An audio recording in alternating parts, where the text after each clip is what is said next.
കർത്താവായ യേശുക്രിസ്തുവിൻ്റെ നാമത്തിൽ എല്ലാവർക്കും സ്നേഹവന്ദനത്തെ അറിയിക്കുന്നു. പിതാവായ ദൈവത്തിൻ്റെ സമാധാനം നിങ്ങളോട് കൂടെ ഉണ്ടായിരിക്കട്ടെ.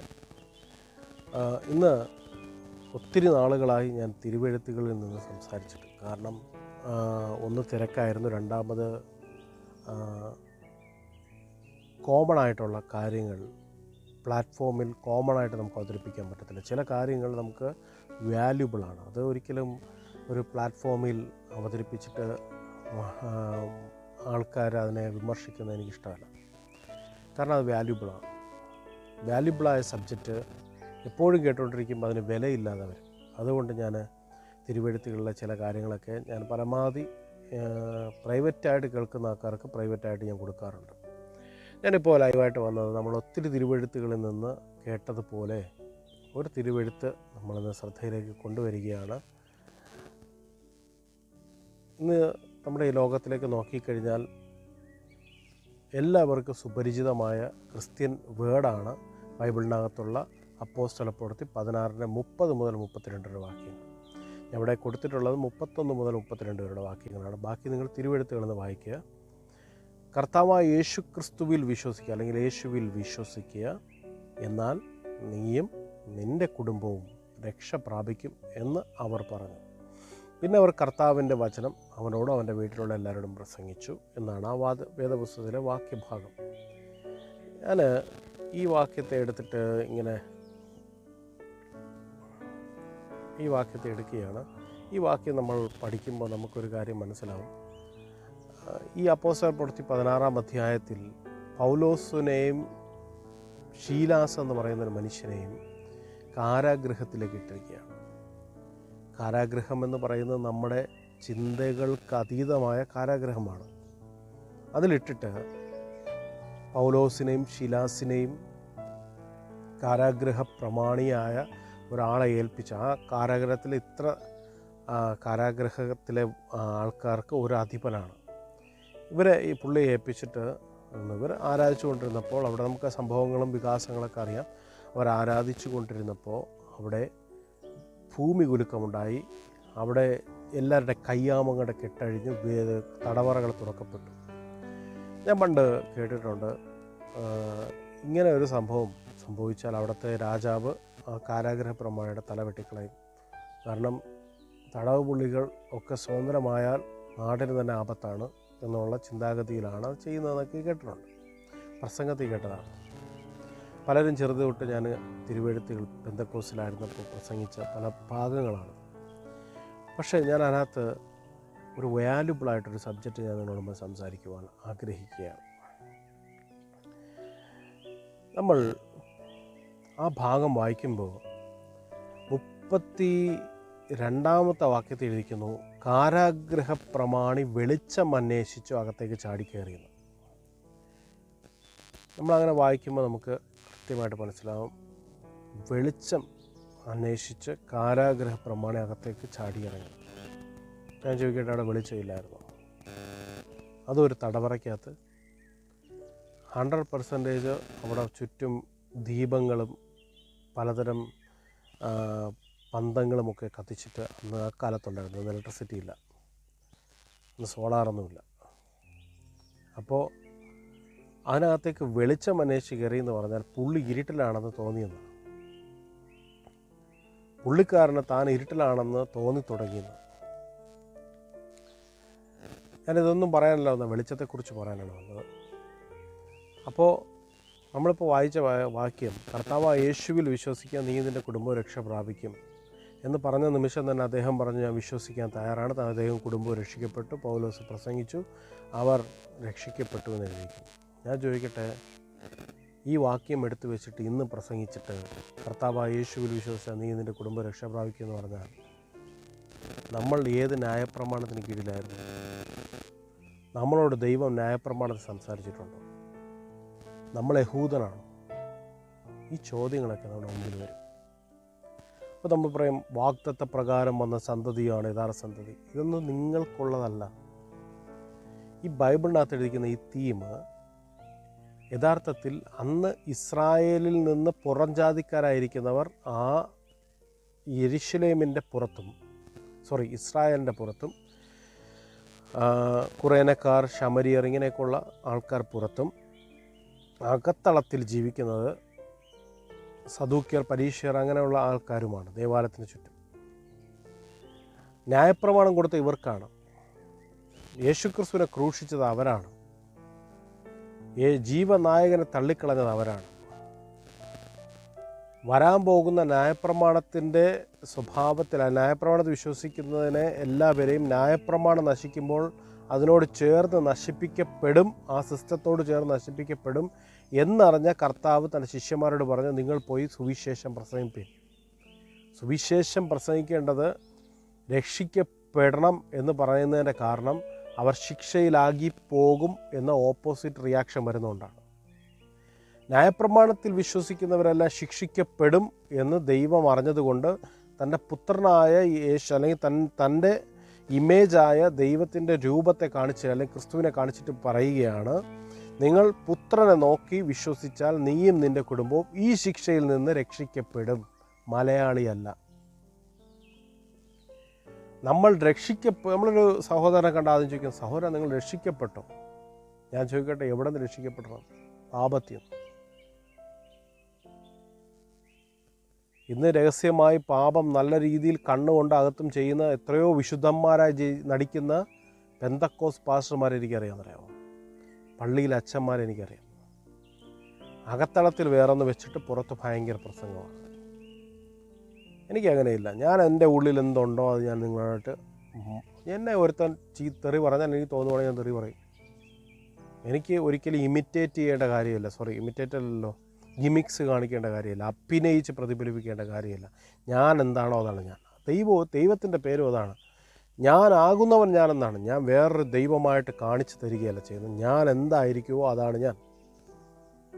അപ്പോൾ ഈ തിരുവെഴുത്ത് നമ്മൾ വായിക്കുമ്പോൾ അതിനകത്ത് എഴുതിക്കുന്നൊരു ഭാഗമുണ്ട്, നിങ്ങൾ കർത്താവായ യേശുവിനെ വിശ്വസിച്ച് രക്ഷിക്കപ്പെടും. ഇന്ന് പരസ്യയോഗങ്ങൾ പലയിടത്തും നടക്കുമ്പോൾ ഞാൻ പറയട്ടെ, നിങ്ങൾ കർത്താവായ യേശു ക്രിസ്തുവിനെ വിശ്വസിക്കുക, എങ്കിൽ നിൻ്റെ കുടുംബം രക്ഷ പ്രാപിക്കും. ഒരു പുണ്ണാക്ക് നടക്കത്തില്ല. ഞാൻ തുറന്നു പറയാം. കാരണം യേശുക്രിസ്തുവിനെ വിശ്വസിച്ചാൽ നീ രക്ഷിക്കപ്പെടുമെന്നല്ല പറയേണ്ടത്, രക്ഷപ്പെടുമെന്നാണ് പറയേണ്ടത്. എന്തിൽ നിന്ന് രക്ഷപ്പെടും? പാപത്തിൽ നിന്ന് എന്നിവർ പറയും. രോഗത്തിൽ നിന്ന്, കടപ്പാട്, ഇതൊന്നും യേശു പറഞ്ഞിട്ടില്ല. കർത്താവായ യേശുക്രിസ്തുവിനെ വിശ്വസിച്ചാൽ നീ രക്ഷിക്കപ്പെടുമെന്നല്ല, ഞാൻ വീണ്ടും പറയുന്നു, രക്ഷപ്പെടും എന്ന് വേണം പറയാൻ. എന്തിൽ നിന്ന് രക്ഷപ്പെടും? അത് മരിച്ചു കഴിഞ്ഞ് കർത്താവിൻ്റെ രാജ്യത്തിൽ പോകുമ്പോൾ നിങ്ങളെ ദൈവം അവിടെ, ഇതൊന്നും യേശു പറഞ്ഞിട്ടില്ല. യേശു പറഞ്ഞ ഒരു കാര്യം, നിങ്ങൾ ഈ ഭൂമിയിൽ അനർത്ഥത്തിൽ നിന്ന് രക്ഷപ്പെടുമെന്ന് പറഞ്ഞിട്ടില്ല. നിങ്ങൾക്ക് ഇന്നുള്ള സാഹചര്യത്തിൽ സമാധാനമായി ജീവിക്കാനുള്ളൊരു അന്തരീക്ഷം ദൈവം ഉണ്ടാക്കിത്തരുമെന്ന് മാത്രം വേണമെങ്കിൽ പറയാം. കലാമിറ്റീസ് നടക്കുമ്പോൾ, പ്രശ്നങ്ങൾ നടക്കുമ്പോൾ സമാധാനമുള്ളൊരു ഹൃദയം തന്ന്, ഇന്ന് ഞാൻ ചോദിക്കട്ടെ, ഒരു കുടുംബ പ്രശ്നം നടന്നാൽ സമാധാനമില്ലാത്തത് കൊണ്ടാണ് കുടുംബ പ്രശ്നം നടക്കുന്നത്. ഒരു കത്തിക്കുത്ത് കിടന്നാൽ സമാധാനമില്ലാത്ത, എല്ലാത്തിൻ്റെ പിന്നിലും നമ്മൾ ആഴത്തിൽ പരിശോധിച്ചാൽ സമാധാനമില്ലായ്മയാണ്. സമാധാനം, എൻ്റെ സമാധാനം ഞാൻ നിങ്ങൾക്ക് തന്നേച്ചു പോകുന്നു എന്ന് ശിഷ്യന്മാരോട് പറഞ്ഞു. എന്തിനാണെന്ന് നമ്മുടെ ഭാഷ പറഞ്ഞാൽ പുഴുകി തിന്നാണോ? അല്ല. സമാധാനം എന്ന് പറയുന്ന ഒരു സബ്ജക്റ്റ് അവർക്ക് കൊടുത്തതിൻ്റെ കാരണം വരാൻ പോകുന്ന ഭീകരമായ പ്രശ്നത്തിൻ്റെ നടുവിലും അവർ സമാധാനമായിരിക്കാനാണ്. ഇന്ന് ഈ പബ്ലിക് റോഡിൽ നമ്മൾ ഇറങ്ങിയാൽ 100% നമ്മുടെ ഹാർട്ട് സമാധാനമായിട്ടിരിക്കും. ഇവനെ വാഹനം വന്നിട്ടു, വാഹനം ഓട്ടിക്കുമ്പോൾ വണ്ടിയിലെ ആക്സിലേറ്റർ കേബിൾ പൊട്ടു, ക്ലച്ച് കേബിൾ പൊട്ടു, ഇതൊക്കെ നമുക്ക് ഭയമാണ്. ഓരോ ഭയത്തിലാണ് നമ്മൾ ജീവിച്ചുകൊണ്ടിരിക്കുന്നത്. അയ്യോ, ആ ജോലി എനിക്ക് കിട്ടോ, ഈ ജോലി എനിക്ക് കിട്ടോ, ഈ ജോലിയുടെ പൈസ എനിക്ക് കിട്ടോ, അല്ലെങ്കിൽ ആ ജോലിയിൽ നാളെ ജോലി ഉണ്ടാവില്ല. ഇതിങ്ങനെ ടെൻഷൻസ്, നമ്മളൊരു ടെൻഷനാണ്, ഭയമാണത്. കർത്താവ് പറയും, സമാധാനം നിങ്ങൾക്ക് തന്നേച്ചു പോകുന്നു, ആരും നിങ്ങളിൽ നിന്ന് അത് എടുത്തു കളയത്തില്ല. അപ്പോൾ ആരൊക്കെ എടുക്കാൻ ശ്രമിക്കും എന്നാണ് അതിൻ്റെ അർത്ഥം. യേശുക്രിസ്തു നമ്മോട് പറഞ്ഞത്, പാപത്തിൽ നിന്ന്, രോഗത്തിൽ നിന്ന്, കടത്തിൽ നിന്ന്, ഭാരത്തിൽ നിന്ന്, അങ്ങനെയാണെങ്കിൽ കർത്താവിന് പരസ്യം നടത്തിയാൽ പോരെ. ഇതൊന്നും യേശു പറഞ്ഞില്ല. യേശു പറഞ്ഞു, എൻ്റെ സമാധാനം ഞാൻ നിങ്ങൾക്ക് തരാം. കാരണം എന്നെ കുറേ ആൾക്കാർ ചേർന്ന് പ്രശ്നം ഉണ്ടാക്കി എൻ്റെ സമാധാനത്തെ കെടുത്താൻ നോക്കി. പക്ഷേ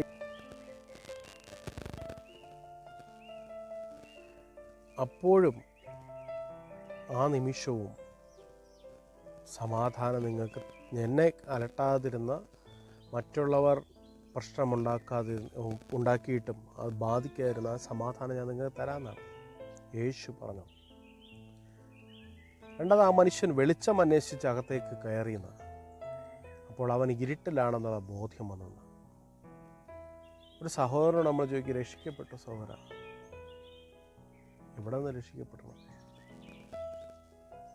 നാച്ചുറൽ ലൈഫിൽ സ്വസ്ഥമായിട്ട് പൊയ്ക്കൊണ്ടിരിക്കുന്ന ഒരു മനുഷ്യനോട് ചോദിക്കുന്നു, നിങ്ങൾ രക്ഷിക്കപ്പെട്ടു.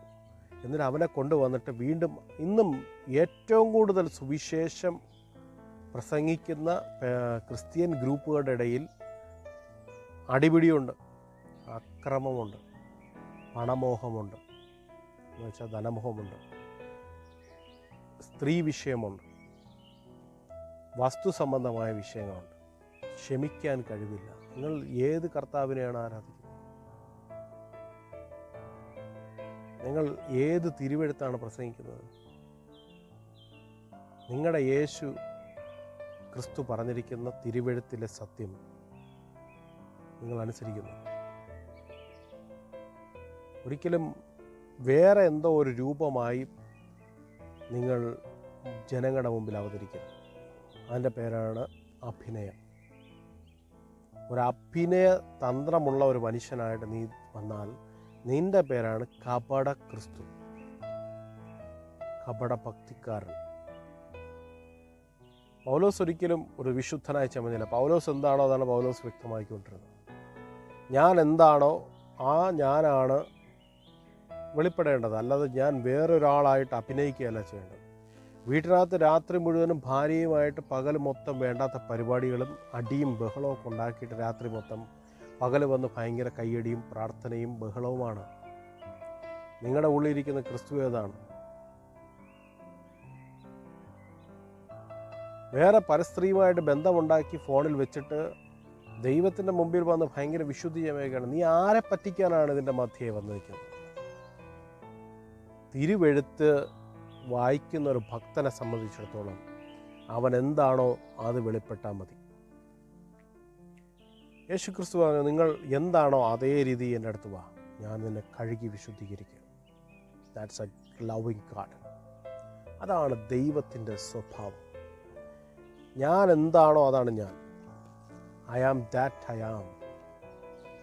അങ്ങനെ ആയിരിക്കണം ഒരു ക്രിസ്ത്യാനി എന്ന് തിരുവെഴുത്ത് പഠിപ്പിക്കുന്നു. ഒരു ക്രിസ്ത്യാനിയെ പഠിപ്പിക്കുന്നു. ക്രിസ്ത്യാനി എന്ന പേര് കൊണ്ട് അഭിമാനിക്കുന്നു. എന്നെ പണ്ട് ഇന്നാര് വന്ന് തലയിൽ വെള്ളം തളിച്ചത് നീ ആ കുളിക്കാത്തതുകൊണ്ടായിരിക്കും, മാറ്റം കാരണമായിരിക്കും. അല്ലാതെ വെള്ളം തളിച്ചിട്ട് മാറ്റമൊന്നും വന്നില്ല. മാറ്റം വരണമെങ്കിൽ നീ ഇരുട്ടിലാണെന്ന് തിരിച്ചറിയണം. ആ ഇരുട്ട് എന്താണെന്ന് വെളിച്ചത്തെ പ്രസംഗിക്കുന്ന ഒരുത്തം വന്ന് ഇരുട്ടിലാണ് നീയെന്ന് തെളിയിച്ച് തരുമ്പോഴാണ് നീ വെളിച്ചത്തിലേക്ക് അന്വേഷിച്ചു വരുന്നത്. ഞാനിപ്പോൾ പ്രസംഗിച്ചുകൊണ്ടിരിക്കുന്നത് നിങ്ങളുടെ ഇരുട്ടാണ്. സംഘടനാപരമായും ഞങ്ങൾ ഇന്ന ആൾക്കാരാണെന്ന് അഭിമാനിക്കുന്നത് നീ ഇരുട്ടിലാണ്. നിൻ്റെ കുടുംബം ഇരുട്ടിലാണ്. അതിൻ്റെ പരിണതഫലം എന്തെന്നറിയാമോ? അടുത്ത ജനറേഷൻ വരെ ഇരുട്ട് വ്യാപരിച്ചുകൊണ്ടേയിരിക്കും. നിങ്ങൾ കൂരിരുട്ടിലേക്ക് പോകും. എന്താണ് കൂരിരുട്ട്? അങ്ങ് നരകത്തിൽ പോകുമ്പോൾ ഏതോ ഒരു ഇരുട്ടിനകത്ത് ദൈവം പിടിച്ചിടുന്നതല്ല കൂരിരുട്ട്. നീ ഇരുട്ടിലാണെങ്കിൽ നിൻ്റെ തലമുറകൾ ഇരുട്ടിലേക്ക് പോകും. നിൻ്റെ തലമുറകൾ വീണ്ടും അടുത്ത തലമുറ കൂരിരുട്ടിലേക്ക് പോകും. ബൈബിൾ വായിച്ചു നോക്ക്. അവരുടെ ഇസ്രായേൽ ജനത്തിൻ്റെ പാലായനം ഫറവോനിലെ രാജ്യത്തിലേക്ക് അവർ അടിമത്തത്തിലേക്ക് കൊണ്ടുപോയപ്പോഴും അവരെ തിരിച്ചു വിളിച്ചുകൊണ്ട് വരുമ്പോഴും അറിയാം അവർ കൂരിരുട്ടിലായിരുന്ന ജനമാണ്.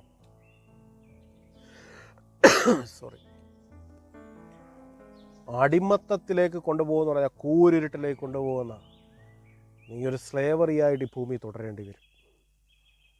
ഈ ഭൂമി ചെയ്യുന്ന തെറ്റിന് ഈ ഭൂമിയിൽ തന്നെ ശിക്ഷ കിട്ടും. വേറൊരു കാര്യം കൂടെ ഞാൻ പറഞ്ഞുതരാം. വെളിച്ചം അന്വേഷിച്ച് കയറി എന്ന് പറഞ്ഞാൽ വെളിച്ചം ഞാൻ ഈ നാൾ പഠിച്ചുകൊണ്ടിരിക്കുന്ന ഒരു വിഷയമാണ്. ലൈറ്റ് ഓഫ് ലൈഫ്, ജീവൻ്റെ വെളിച്ചം. ഇന്ന് ക്രിസ്ത്യാനി എന്ന് പറയുന്ന ഒരു മണ്ടന്മാർക്കും ഈ സാധനത്തെക്കുറിച്ച് അറിയത്തില്ല. എന്നെ ഉൾപ്പെടെയുള്ള മണ്ടന്മാരായിരുന്നു ഞാൻ പറയുന്നത്. ഇതിനെക്കുറിച്ച് അറിയത്തില്ല. ലൈറ്റ് ഓഫ് ലൈഫ് എന്ന് പറയുന്നത് എന്താണെന്ന് അവർക്ക് ബോധമില്ല. എന്താണ് ലൈറ്റ് ഓഫ് ലൈഫ്? ജീവൻ്റെ വെളിച്ചം എന്താണ്? ഒരു മനുഷ്യൻ്റെ ലൈഫിലേക്ക് യേശു ക്രിസ്തുവിൽ കൂടി അല്ലെങ്കിൽ ദൈവത്തിൻ്റെ പരമോന്നതമായ വെളിച്ചം കടന്നു വരുമ്പോൾ അവൻ അതുവരെ തുടർന്നത് ഇരുട്ടിലാണെന്നും ഇനി മുതൽ ഞാൻ ദൈവത്തിൻ്റെ വെളിച്ചത്തിൽ ജീവിക്കണമെന്ന് അവൻ്റെ തോന്നലുണ്ടാകുകയല്ല ചെയ്യുന്നത്. ഒരു വെളിച്ചം ഒരു മനുഷ്യൻ്റെ ജീവിതത്തിലേക്ക്, ഇപ്പോൾ പൗലോസിന് ഉദാഹരണം എടുക്കാം. ക്രൂരനായ പൗലോസ്, അദ്ദേഹത്തിൻ്റെ ലൈഫിലേക്ക് ദൈവത്തിൻ്റെ വെളിച്ചം വന്നപ്പോൾ അദ്ദേഹം ചോദിച്ചു, അങ്ങാരാണ്? ഇന്ന് വരെ താൻ ചോദിച്ചിട്ടില്ല അങ്ങാരാണെന്ന്. കാരണം എല്ലാ പേരെയും അറിയാം, എല്ലാത്തിനെയും അറിയാം, എല്ലാ കാര്യങ്ങളും അറിയാമെന്ന് പറഞ്ഞ് അഹങ്കരിച്ച് നടന്ന ഒരുത്തൻ്റെ മുമ്പിൽ ദൈവത്തിൻ്റെ വെളിച്ചം വന്ന് മിന്നി. ദൈവത്തിൻ്റെ വെളിച്ചം വന്ന് മിന്നിയെന്നല്ല, ദൈവത്തിൻ്റെ വെളിച്ചം അവൻ്റെ മേലടിച്ചു. അവൻ അന്ധനായിപ്പോയി. അന്ധത വന്നാലേ കാഴ്ചയുടെ വില അറിയത്തുള്ളൂ എന്ന് പറയുന്നത് പോലെ അവൻ ഇരുട്ടിലേക്കായപ്പോൾ, അവൻ ഇത്രയും വർഷം ഭരിച്ചുകൊണ്ടിരുന്ന അഹങ്കാരം എന്ന ഇരുട്ടിലേക്ക് അവൻ പോയപ്പോൾ അവനിലേക്ക് വെളിച്ചത്തിൻ്റെ സോഴ്സ് അന്വേഷിച്ച് അവൻ യാത്ര തുടങ്ങി. അവൻ ഇരുന്നപ്പോൾ ദൈവം അവനെടുക്കൽ വെളിച്ചം പ്രസംഗിക്കുന്ന ഒരാളെയാണ് അയച്ചത്. അല്ല പെന്തക്കോസോ ക്രിസ്ത്യാനിയോ പള്ളിയിലച്ഛനെയല്ല അയച്ചത്. വെളിച്ചത്തിന് സാക്ഷി നിൽക്കുന്നവരുടെ കൂട്ടത്തിൽ നിന്ന് ഒരുത്തനെ എടുത്തിട്ട് പറഞ്ഞു, പോയി വെളിച്ചത്തെക്കുറിച്ച് പറ. നിൻ്റെ മുഖത്തേക്ക് അടിച്ചു വന്ന വെളിച്ചം ആരാണെന്ന് അവനോട് തെളിയിച്ചു കൊടുക്കുക. അവിടെ ചെന്ന് പരസ്യയോഗവും മെഗാഫോണും വലിയ മൈക്കും എടുത്ത് വെച്ച് പ്രസംഗിച്ചെന്നല്ല എഴുതിയിരിക്കുന്നത്. താൻ അവിടെ ചെന്നു അവൻ്റെ കണ്ണിൽ മേൽ തൊട്ടു. ഈ അന്ധതയെ മാറ്റാൻ വെളിച്ചമുള്ളവർക്ക്, ജീവൻ്റെ വെളിച്ചമുള്ളവർക്കേ പറ്റത്തുള്ളൂ. ഞാനിപ്പോഴും പറയാം, ജീവൻ്റെ വെളിച്ചം നിങ്ങളുടെ ലൈഫിൽ വന്നാൽ നിങ്ങൾ ടോട്ടലി ഡിഫറൻ്റായി തുടങ്ങും. നിങ്ങളുടെ സംസാരം, നിങ്ങളുടെ ആറ്റിറ്റ്യൂഡ്, നിങ്ങളുടെ ക്യാരക്ടേഴ്സ്, ബിഹേവിയേഴ്സ്, നിങ്ങളുടെ ലൈഫ് സ്റ്റൈൽ എല്ലാം മാറ്റാൻ തുടങ്ങും. ലൈഫ് സ്റ്റൈൽ മാറുമെന്ന് പറഞ്ഞാൽ ഉടനെ കറുപ്പും പിള്ള ഇടുമെന്നല്ല ഞാൻ പറയുന്നത്. നിങ്ങളുടെ ഫുൾ ബിഹേവിയേഴ്സ് മാറും, മറ്റുള്ളവരെക്കുറിച്ചുള്ള കാഴ്ചപ്പാട് മാറും, ദൈവത്തെക്കുറിച്ചുള്ള കൺസെപ്റ്റ് മാറും. അപ്പോൾ മറ്റുള്ളവർ മുഴുവനും നിങ്ങളോട് എതിർക്കും. അന്ന് വരെ സ്നേഹിച്ച മതപരമായ ആൾക്കാർ മുഴുവനും നിങ്ങളോട് എതിർക്കും. കാരണം നിങ്ങൾ സത്യ വെളിച്ചത്തിലേക്ക് പോയി, അവർ ഇരുട്ടിലാണ്. യേശുവിൻ്റെ കാലത്തും ഇത് തന്നെയാണ്. യേശു വെളിച്ചമായി വന്നു, ചുറ്റുമുള്ളവർ ഇരുട്ടിലായിരുന്നു. അതിൽ ഇത്തിരിയെങ്കിലും വെളിച്ചത്തിൻ്റെ ബോധം കിട്ടിയവൻ ഓടി വന്നുകൂടെ. ഇന്നും അത് സംഭവിക്കും. എൻ്റെ വിശ്വാസ ജീവിതത്തിൽ ഞാൻ ഒത്തിരി ദൈവദാസന്മാരെ കണ്ടിട്ടുണ്ട്.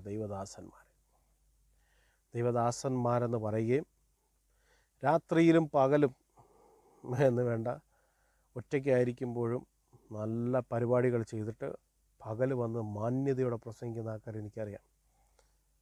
മാന്യതയോടെ പ്രസംഗിക്കുന്നവർ ഇന്നും പ്രസംഗിക്കുന്നവരുണ്ട്. ഞാൻ പറയട്ടെ, നിങ്ങളെ പ്രസംഗം മറ്റുള്ളവർക്ക് ഇഷ്ടമായിരിക്കും. കുറേ ദൈവവചനം കേൾക്കുമ്പോൾ ഒന്ന് എരിപിരി കൊള്ളും. പക്ഷെ നിങ്ങളുടെ ലൈഫ് ഇരുട്ടിലാണ്. ഞാൻ ചെയ്ത തെറ്റ് ഞാൻ മാത്രമല്ല അനുഭവിക്കത്തുള്ളൂ. നോ, നീ ചെയ്ത തെറ്റ് നിൻ്റെ അടുത്ത തലമുറയിലേക്ക് ഇരുട്ടിലേക്ക് കൊണ്ടുപോകും. അതിൻ്റെ അടുത്ത തലമുറ വീണ്ടും വെളിച്ചത്തെ അന്വേഷിച്ചില്ലെങ്കിൽ അവർ കൂരിരുട്ടിലേക്ക് പോകും. മാറാ രോഗങ്ങളാലും ഭീതികളാലും അവർ മരണം വരെയും നിങ്ങളെ ശപിക്കും. ഞാൻ പറയട്ടെ, ഞാനിത് വെറുതെ പറയുന്നതല്ല, എൻ്റെ ഒരുപാട് അനുഭവങ്ങളിൽ നിന്ന് ഞാൻ പറയുന്നതാണ്. എൻ്റെ കൈ കൊണ്ട് ഞാനൊരു മനുഷ്യനെ ദ്രോഹിക്കാൻ പോയിട്ടില്ല.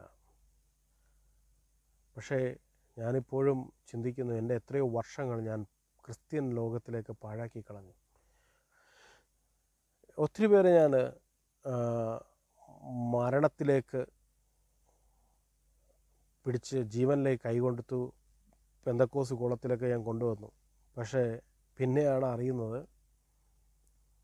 അവരവിടെ വന്നതിന് ശേഷം ഇതിനകത്തുള്ള പ്രവൃത്തികളൊക്കെ, കമ്മിറ്റിയും മീറ്റിങ്ങും അടിയും ബഹളവും ഒക്കെ കണ്ടിട്ട്, ദൈവാസന്മാർ വരെ കിടന്ന് ബഹളം ഉണ്ടാക്കുന്നത് കണ്ടിട്ട് അവർ വിശ്വാസ ജീവിതമൊക്കെ കളഞ്ഞിട്ട് പോയി. ഇല്ലെന്ന് പറയാൻ പറ്റുമോ നിങ്ങൾക്ക്? ആളെ വിളിച്ചുകൊണ്ട് നിർത്തിത്തരാം ഞാൻ. ഒന്നല്ല രണ്ടല്ല 10,000 പേരെ വേണമെങ്കിൽ വിളിച്ചുകൊണ്ട് നിർത്തിത്തരാം. കാരണം അത്രയും പേരെ എനിക്കറിയാം. ഞാൻ വിശ്വാസ ജീവിതത്തിലേക്ക് കൊണ്ടുവന്ന ഒരുപാട് പേർ ദൈവദാസന്മാരുടെയും വിശ്വാസികളുടെയും കമ്മിറ്റി മെമ്പേഴ്സ് എന്ന് പറയുന്ന ഊളകളുടെയും പരിപാടികൾ കണ്ടിട്ടിട്ട് പോയി. യേശുവിനെ തിരസ്കരിച്ചിട്ട് പോയി. പക്ഷേ അവർക്ക് ഇന്നും ക്രിസ്തുവിനോട് സ്നേഹമുണ്ട്, നിന്നോടൊന്നും സ്നേഹമില്ല.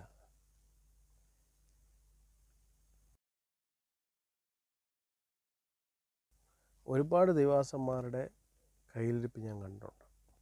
അപ്പോൾ നമ്മൾ തിരിച്ച് വിഷയത്തിലേക്ക് വരാം. വെളിച്ചം അന്വേഷിച്ചു കൊണ്ടൊരു മനുഷ്യൻ എടുത്ത് ചാടുകയാണ്. കർത്താവായ യേശു ക്രിസ്തുവിൽ വിശ്വസിച്ചാൽ നമ്മുടെ കുടുംബം രക്ഷിക്കപ്പെടുക എന്ന് പറഞ്ഞാൽ സമാധാനം വരുമെന്ന് വേണമെങ്കിൽ നമ്മളോട് പറയാം. നമ്മളൊരിക്കലും രക്ഷിക്കപ്പെടാൻ പോകുന്നില്ല. നമുക്ക് പാപത്തിൽ നിന്ന് രക്ഷ വേണമെങ്കിൽ യേശു ക്രിസ്തു വീണ്ടും മരിക്കണം. യേശു ക്രിസ്തു മരിച്ചു കഴിഞ്ഞ് പാപത്തിൽ നിന്ന് എല്ലാവർക്കും രക്തത്താൽ ചുടുനണത്താൽ രക്തം കൊടുത്ത് ആ ന്യായപ്രമാണം കിട്ടിയ മനുഷ്യരെ മുഴുവനും വിടുവിച്ചു. തന്നിൽ വിശ്വസിക്കുന്ന എല്ലാവരും രക്ഷിക്കപ്പെടുമെന്ന് കൽപ്പിച്ചു. പിന്നെ നമ്മൾ വീണ്ടും പറയുകയാണ്, യേശുക്രിസ്തു സകല ലോകത്തിൻ്റെ പാപത്തെയും മുഴു ലോകത്തിൻ്റെ പാപത്തിൻ്റെ കടവും താൻ കൊടുത്തു തീർത്തെന്നാണ്. യേശു മരിച്ചത് വരെയുള്ള കടമാണ് കൊടുത്തു തീർത്തെങ്കിൽ ഇനി യേശു വീണ്ടും മരിക്കണം. വരാൻ പോകുന്ന ജനറേഷനെയും പോയ ജനറേഷൻ്റെയും പ്രസൻറ്റ് ജനറേഷൻ്റെയും പാപത്തിന് പരിഹാരം യേശു കൊടുത്തു തീർത്തു എങ്കിൽ നമ്മളെന്തിനാണെന്നേ വീണ്ടും പ്രസംഗിച്ചിട്ട് യേശുക്രിസ്തു വിശ്വസിച്ചാൽ നീ നിൻ്റെ കുടുംബം രക്ഷ പ്രാപിക്കുമെന്ന് കബളിപ്പിച്ച് നിൻ്റെ ദാരിദ്ര്യം മാറും, നിൻ്റെ കുടുംബ പ്രശ്നം മാറും, നിൻ്റെ മദ്യപാനം മാറും, നിൻ്റെ കുഞ്ഞുങ്ങളുടെ ഭാവി അനുഗ്രഹിക്കപ്പെടും എന്നൊക്കെ പറഞ്ഞ് ഇവരെ വിളിച്ച് അകത്ത് കൊണ്ടുവന്ന് തങ്ങളെക്കാളും വലിയ നാശയോഗ്യരാക്കി തീർക്കുന്ന, ദൈവത്തെ അറിയാത്ത നാശയോഗ്യനായി വെളിയിൽ നടന്നു, അകത്ത് വന്ന് ദൈവത്തെ അറിഞ്ഞ നാശയോഗ്യനായി തീരുകയാണ്.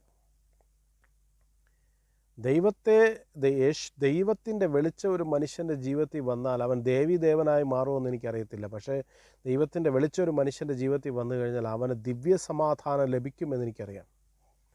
ആ സമാധാനം ആർക്ക് ലോകത്തിലെടുത്ത് കളയാൻ പറ്റത്തില്ല. അവനെ തലകീഴ കെട്ടിത്തൂക്കിയിട്ട് കൊല്ലാൻ ശ്രമിച്ചാലും അവൻ്റെ സമാധാനം അവനെ വിട്ടു പോകത്തില്ല. അതാണ് ദൈവിക വെളിച്ചം. ജോലി ചെയ്യുന്ന സ്ഥലങ്ങളിൽ സമാധാനമുണ്ടാകണം. ഭർത്താവ് ഭാര്യയോട് വഴക്കിടുമ്പോഴും ഭാര്യ ഭർത്താവിനോട് വഴക്കിടുമ്പോഴും തമ്മിൽ സമാധാനമുള്ള, ആ ഭർത്താവ് ഭാര്യയോട് വഴക്കിടുമ്പോൾ ഭാര്യയ്ക്ക് സമാധാനം ഉണ്ടായിരിക്കണം. ഭാര്യ ഭർത്താവിനോട് ദേഷ്യപ്പെടുമ്പോൾ അവിടെ സമാധാനം ഉണ്ടായിരിക്കണം. അപ്പോൾ വഴക്കുണ്ടാകത്തില്ല, സമാധാനമുണ്ടായിരിക്കണം. ഈ സമാധാനം മനുഷ്യനുണ്ടാക്കിയാൽ അത് കണ്ണാടിക്കുപ്പി പോലെയാണ്, കയ്യിൽ നിന്ന് വിടുന്ന പൊട്ട് എപ്പോഴെങ്കിൽ. തന്നെ കുത്തി നോവിക്കുന്നൊരു വാക്ക് സ്നേഹിക്കുന്നവരിത് കിട്ടുമ്പോൾ ആ നിമിഷം അത് പൊട്ടിപ്പോവും. ദിവ്യ സമാധാനം അങ്ങനെയല്ല. യേശുക്രിസ്തുവിനെ സകലരും പുച്ഛിച്ചും പരിഹസിച്ചും മാറ്റി നിർത്തിയപ്പോൾ യേശുക്രിസ്തു അവിടെ നിന്നിട്ട് അയ്യോ എൻ്റെ സമാധാനം പോയെന്ന് പറഞ്ഞിട്ട് കിടന്ന് ബഹളം ഉണ്ടാക്കിയില്ല. സമാധാനം തൻ്റെ ഉള്ളിൽ നിറഞ്ഞു കവിഞ്ഞുകൊണ്ടിരുന്നു. എന്നെ സ്നേഹിക്കുന്ന നിങ്ങളോട് ഞാൻ പറയാം, യേശുവിൻ്റെ സമാധാനം വെളിച്ചം നിങ്ങളുടെ ജീവിതത്തിൽ അടിച്ചാൽ നിങ്ങളൊരിക്കലും കരയേണ്ടി വരികയില്ല. ദൈവം നിങ്ങളെ കൈകളിൽ താങ്ങിക്കൊള്ളും, നിങ്ങളുടെ പ്രശ്നങ്ങളെ വഹിച്ചുകൊള്ളും, നിങ്ങളെ കൂടെ ഇരുന്ന് നിങ്ങളെ അതിനെ ജയിക്കാൻ പരിശീലിപ്പിക്കും. ഒരു കുഞ്ഞ് ഒരിക്കലൊരു ക്രിക്കറ്റ് ഒരു നീന്തൽ പഠിക്കാനായിട്ടൊരു സ്ഥലത്ത് പോയി. അദ്ദേഹം നീന്തൽ പഠിക്കാനായിട്ട് പോയപ്പോൾ ആദ്യം യജമാനൻ തന്നോട് ഹാർഷായിട്ട് പെരുമാറിയെടുത്ത് വെള്ളത്തിയിട്ടു. താൻ കുറേ വെള്ളം കുടിച്ചു. യജമാനൻ എന്തിനാണ് ഇങ്ങനെ ആ മാസ്റ്റർ ഇങ്ങനെ പെരുമാറുന്നതെന്ന് വിചാരിച്ച് ആ കുഞ്ഞ് വീണ്ടും മുകളിലോട്ട് കയറി അദ്ദേഹം ചവിട്ടി താഴെ ഇടും. കുറേ ദിവസം കഴിഞ്ഞപ്പോൾ ഈ കൊച്ചിന് ദേഷ്യം വന്ന് പുള്ളിയോടുള്ള ദേഷ്യം കാരണം പുള്ളിക്കാരത്ത് നീന്തൽ പഠിച്ചു. അദ്ദേഹം നല്ല നീന്തി കയറി വന്ന കുഞ്ഞിനോട് പറഞ്ഞു, ഇപ്പോഴാണ് നീ നീന്തൽ പഠിച്ചത്. ആ കുഞ്ഞിന് അദ്ദേഹത്തോടുള്ള അരിശമാണ് തന്നെ നീന്തൽ പഠിപ്പിച്ചത്. അപ്പോൾ ആ മാസ്റ്റർ വിളിച്ചിട്ട് പറഞ്ഞു, നിന്നോട് ഞാൻ സ്നേഹത്തോടെ പെരുമാറിയാൽ നീ എത്രയോ നാളുകൾ ഈ സ്നേഹത്തോടെ പെരുമാറുന്നതുകൊണ്ട് നീ പഠിക്കത്തില്ല. പക്ഷേ എന്നോടുള്ള വാശി കാരണം നീ പഠിച്ചെടുത്തു വേഗത്തിൽ. അതിന് കാരണം നിൻ്റെ വാശിയാണ്, നിൻ്റെ ഇമോഷനാണ്. ഞാൻ പറയട്ടെ, ഇമോഷൻസിൽ നിന്ന് പ്രശ്നങ്ങളുണ്ടാകുമ്പോൾ ദൈവമാണ് കാരണക്കാരനെന്ന് പറഞ്ഞ് നമ്മളതിനെ തള്ളിക്കളയരുത്.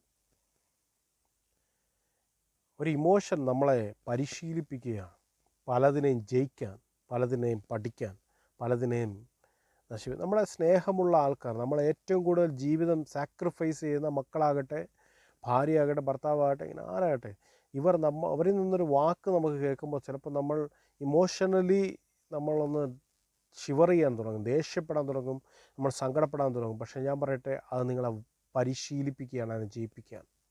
കഴുകൻ തൻ്റെ കുഞ്ഞിനെ എത്ര ദൂരത്ത് നിന്ന് താഴെ ഇട്ടാലും അത് വിചാരിക്കും തൻ്റെ അമ്മയ്ക്ക് തന്നോട് സ്നേഹമില്ലെന്ന്. പക്ഷേ താഴോട്ടെത്തും തോറും ആ ചിറകുകൾ അടിച്ച് താൻ പറന്നു തുടങ്ങും. കാരണം ആ കുഞ്ഞിൻ്റെ ഉള്ളിൽ ചിന്തിക്കുന്നത്, ഞാൻ പറന്നില്ലെങ്കിൽ രക്ഷപ്പെടത്തില്ല. അത് താൻ വീണ്ടും പറന്ന് തൻ്റെ കൂട്ടിലേക്ക് വരാൻ തുടങ്ങും. ഞാൻ പറയട്ടെ, നിങ്ങൾ രക്ഷയിലേക്ക് പോകണമെങ്കിൽ, ക്രിസ്തു എന്ന രക്ഷയിലേക്ക് പോകണമെങ്കിൽ വെളിച്ചം നിങ്ങളുടെ ജീവിതത്തിൽ വന്നേ പറ്റത്തുള്ളൂ. അത് ഗിമിക്സ് വെളിച്ചമല്ല, ദൈവിക യഥാർത്ഥ വെളിച്ചം നിങ്ങളുടെ മേലുണ്ടെങ്കിൽ നിങ്ങളാർക്കും നിങ്ങളുടെ സമാധാനത്തെ എടുത്ത് കളയാൻ പറ്റും. നിങ്ങളെ മോശപ്പെട്ടൊരു വാക്ക് പറഞ്ഞാൽ നിങ്ങളുടെ ഹൃദയം കാം ആൻഡ് ക്വൈറ്റ് ആയിരിക്കും. വേണമെങ്കിൽ ശ്രമിച്ചു നോക്ക്. കർത്താവിൻ്റെ ദയ നമ്മളെ ചുറ്റിക്കൊള്ളും, നമ്മളെ ബ്ലസ് ചെയ്യും. വീണ്ടും ഒരു ലൈവിലേക്ക് കാണുമ്പോഴേയും ദൈവത്തിൻ്റെ ഹൃദയം നിങ്ങളുടെ കൂടെ ഉണ്ടായിരിക്കട്ടെ. ആമേൻ.